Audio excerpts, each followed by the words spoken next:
విశాఖ మత్స్యకారుల గల్లంతు ఘటనలో ప్రభుత్వ వైఫల్యం స్పష్టంగా బయటపడింది.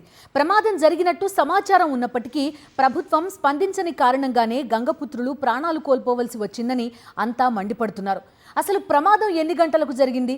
అధికారులకు సమాచారం ఎన్ని గంటలకు అందింది?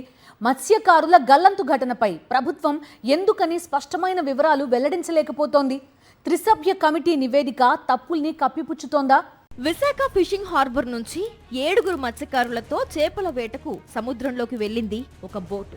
4వ తేదీ మధ్యాహ్నం తీరానికి తిరిగి వచ్చే క్రమంలో 3:30 ప్రాంతంలో బోటు ప్రమాదానికి గురైంది.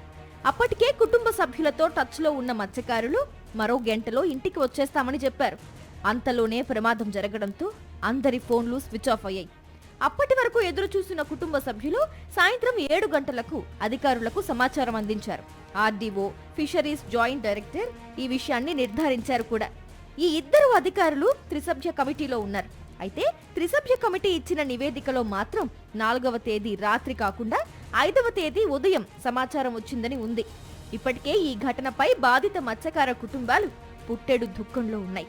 తమ వారి ఆఖరి చూపుకి కూడా నోచుకోలేకపోయామని కన్నీటి పర్యంతమవుతున్నాయి.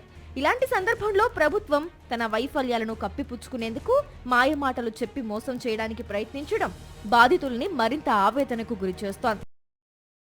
మరిన్ని అప్డేట్స్ కోసం ఛానల్ ను సబ్స్క్రైబ్ చేయండి. నోటిఫికేషన్స్ కోసం బెల్ ఐకాన్ పై క్లిక్ చేయండి.